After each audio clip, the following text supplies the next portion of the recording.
What is going on, guys and girls? It is Ghost Robo, and here I am going to talk to you all about Grand Theft Auto 5. In case you haven't seen, they released the first official, actual, in-game gameplay. I know sometimes people have thought that previous trailers were gameplay, but this is actually hey, you can see all the HUD and the interface and blah, blah, blah. And I have that on repeat in the background in case you missed it earlier today. And I just wanted to give you my thoughts and impressions and some future positing on Grand Theft Auto 5 and where it's all going to go. So first, let's just start with some of the things that instantly stand out. The visuals are much improved from Grand Theft Auto 4. Maybe not as much as some people would have wanted. I think coming out of E3 and seeing games like Killzone Shadowfall, Infamous Second Son, Destiny, maybe I'm a little bit jaded in terms of what I'm expecting from a, quote, new game. But you do have to remember this is entirely built on the PlayStation 3 and Xbox 360, and it does achieve a level of sheen, almost like a clean filter has been placed over Grand Theft Auto 4. That's the best way I can describe it. Like, if they just tidied everything up and gave it a fresh coat of, shine, things look very glistening, whatever that the adjective form of that is, glistening. They look glistening. I don't know. Anyways, they look really pretty and like someone spray painted them with a really shiny paint. And I like the look of the game. I've always loved the artistic direction of Grand Theft Auto, and I think this one looks stellar as well, even if it doesn't live up to quote-unquote next-gen visuals 100%. The world looks massive. They've packed so many things into the game. We saw golf. We saw cycling. We saw parachuting. We saw plane flying. We saw deep-sea diving. We saw a whole boatload of side activities, events, and adventures that really make this seem like one of the most giant games ever created. We also got our first glimpse at the 3-character switching system, which looks really cool, jumping in and out of the different characters, Michael and Francis and Trevor's shoes, and switching on the mission seems like the real sort of meat and potatoes there of having one guy, jump in the window and hold someone hostage, another dude snipe from far. Like, that looks so awesome. Just totally... My favorite part is how that's all going to come together and planning those heists and how much creative flexibility you have in determining where your guys are going to be set up and how they're going to work. Then they got to some things that have me brought up some questions. How scripted are these big missions? How scripted is the entire story overall? They showed one instance where they said you can switch back and forth the characters and see what they've been up to. And they showed Michael returning home from a bike ride with his son, and it's like, is that a scripted event? Are we gonna is he just on a set route path, or is he randomly doing things dynamically and then we just jump in? Me, as someone who wants to experience the entire story, I'm a little bit nervous on how that's all gonna work. I'm going to want to switch between them all the time. I don't want Michael to go on some bike ride with his son when I'm not there. I don't want Trevor to go on some wild, crazy panic attack-fueled rampage when I'm not there. I don't want Francis to go hold somebody up and steal all their drugs when I'm not there. I want to live and experience all of their moments, and so I wonder how they're going to tie that all together. Of course, there are distinct missions that you will have to activate as the player, but how many of sort of the real cool moments, if you remember from Red Dead Redemption, some of the greatest things were just random occurrences that would occur, happen on the side of the road. Someone's being held hostage, someone gets beaten off their horse and you have to stop and save them, or there's a bar fight and you got to break it up, and a lot of that kind of dynamic random events is really cool. And I wonder, if you're switching back and forth, how much are you going to miss, and how finely tuned do they have their system to make sure you're seeing the best bits at all time?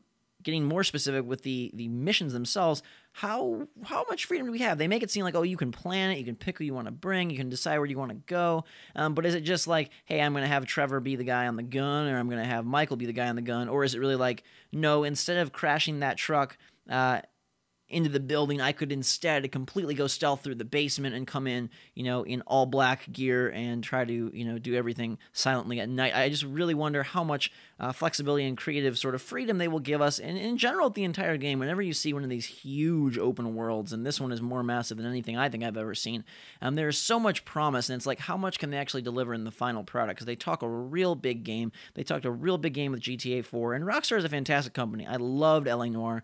I loved Red Dead Redemption. I even really, really liked Max Payne 3, and I like that they're integrating a lot of the mechanics from those past releases into this one. Some of the shooting slow-mo aspects of Max Payne 3, some of the more dynamic encounters of Red Dead Redemption, and sort of some of the more overall look and aesthetic, I feel, of L.A. Noire in their character models and sort of world design. But my concern lies in how fully featured is the game.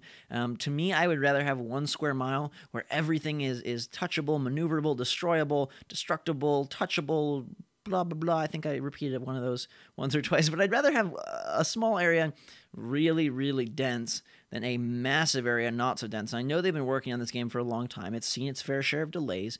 But when you're talking planes, you're talking underwater scuba diving, you're talking just tennis, you're talking golf, you're talking cycling, like I worry for the overall quality of the game, or at least that it doesn't feel too stilted. Like I don't want to be like, oh, here's the golf, and then over here is the diving little pool, and here is the cycling path. Like I'd rather have a world that feels totally natural, and I don't know that that's achievable. I know that that's so hard. This game is already being spread across a couple discs, and it's probably using the full potential of these current consoles, pushing them so hard, and I'm concerned with how that's all going to come together because there's so much there, and it's so exciting, right? It's so cool to see. I'll be honest, not very into GTA 5 from some of the past trailers because I knew it wasn't real gameplay.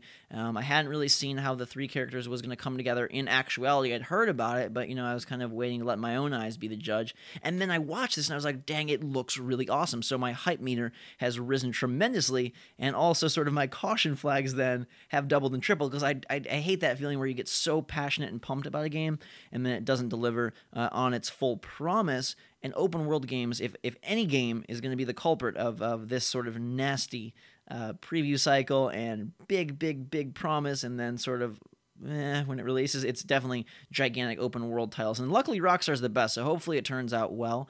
Hopefully it delivers on all fronts. I love the idea though of being able to sort of take things from start to finish. They're allowing you to set up the missions and then execute the missions and spend the cash that you get and buy real estate. I thought that just seemed like a really cool integration of a lot of different kinds of games, shooters, RPGs, simulation. I love that the characters have stats now that you can distinctly affect and modify and improve Trevor Michael Francis at your own free will and how you desire. I thought the interface looked really good, very GTA-esque, almost more boxy and square-y than like circular, which I feel is kind of a little bit of a shift. I'm not sure if they're going for a certain almost more futuristic look or whatnot, but it still retained a lot of that GTA feel. One thing I thought was interesting, and I don't know if I'm remembering something wrong, but the character wheel had 4 slots, and I know they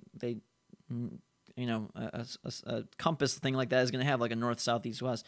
But 3 characters were like one that you were being, and then there were 2 lit up faces and 2 darkened faces. And I didn't understand why they wouldn't have just used a half circle and put 3 faces, one of them darkened out. I don't think there's a 4th character, unless those slots were in reference to people you're bringing on your mission with you. Maybe the darkened faces aren't the main characters that you can switch to, but perhaps they're just people that you're working with on some of these grand heists. I love the idea. I don't know if you guys know this. It's not really conveyed in this trailer, but in some of the earlier previews, that the game is structured around these very epic heists, and a bunch of them. So they decided, hey, if we were going to make one epic final GTA mission, well, let's put like 7 of those in one game and see how it works. And I thought that was just a brilliant idea because it brings in set pieces, it brings in intensity, it brings in sort of so much fun that a final mission holds, and saying, hey, can we spread this across an entire game? And what it really made me think of was almost a television show series where you would have these episodes that are defined by grand acts of thievery, and then the characters all come together, they do their own thing, and then they bring it together.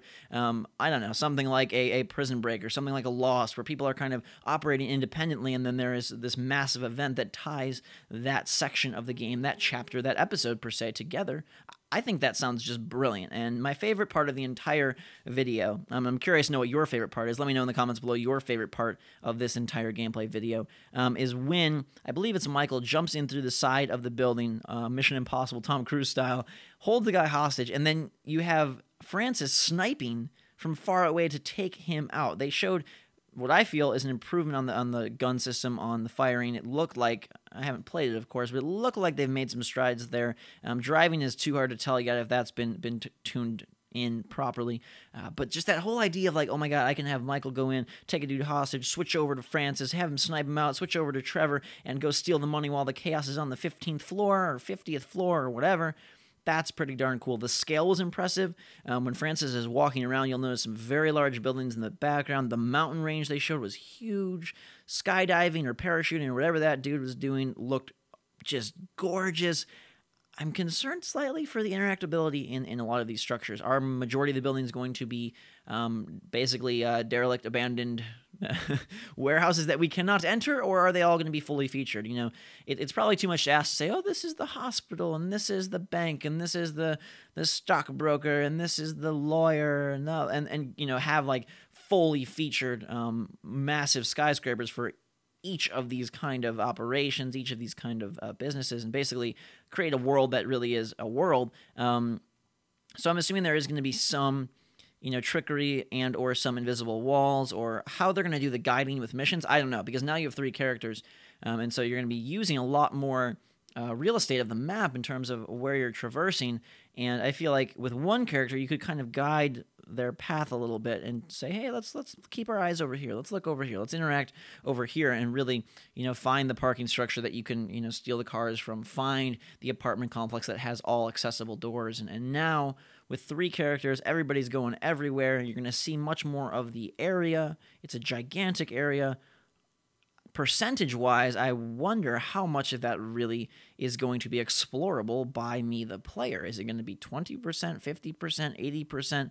I mean, these are just common concerns with most open-world games, but especially one as hyped as GTA 5. I feel like after all the delays, I feel like a very slow sort of July month and kind of a slow first few weeks of August is going to just build the intensity for this game to a extreme maximum, like near explosion. People are going to be freaking out in the streets and dancing all day long until September 17th when the game comes out.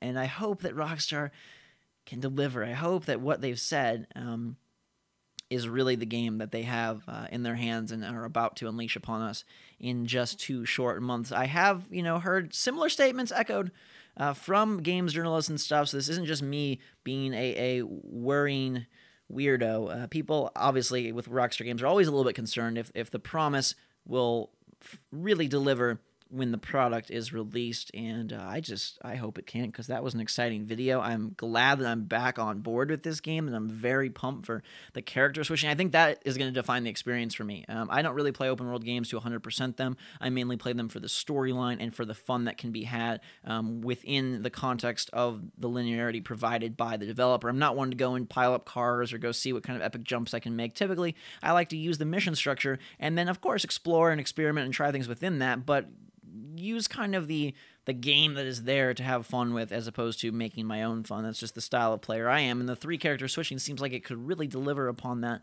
in a new and sort of very unique way that very few, if any, games have tried. I think character switching is going to define GTA 5 much more than this open world, much more than the planes, trains, automobiles, although that's cool and brings in a lot of the fun and flair that GTA fans have been clamoring for since some of those early releases like San Andreas and Vice City.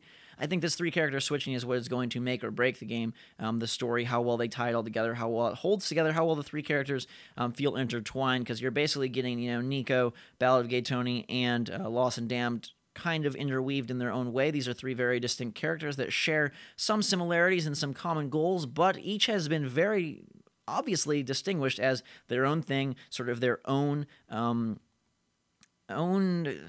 I mean, character is too obvious of a word to use, but they live in their own sort of society. They live in their own sort of world. They each have a very different economic originations. They each have very different clothing and attire things about them. They each have very different skills, as you're going to be able to modify them, and different probably likes and dislikes and motives and passions and things that they do. So I'm very excited to see how it all comes together. I think it's going to be exciting. Fingers crossed that they can deliver a world that is pretty full. I know it's not going to be fully full, but pretty full. Pretty please, Rockstar. That would be nice. Thank you guys for watching. Hope you enjoyed this video. I'll be covering the game probably a few more times before it releases, because I know it is one that everyone is excited for. If you're excited for that game called Grand Theft Auto 5 that now is closer. After E3, I feel like we're really close to it, and I'm really excited. But hit that like button if you enjoyed the video. Hit that like button if you're excited for Grand Theft Auto 5. Add your favorites if you really want me to play it. And let me know in the comments below your favorite part about the video and anything that you may think could be a concern or could be something really exciting or anything that I missed. I'd love to hear what you got to say. All right, guys, girls, have a fantastic day. Thanks so much for watching. Drink some hot chocolate. Until next time, we will see you all later.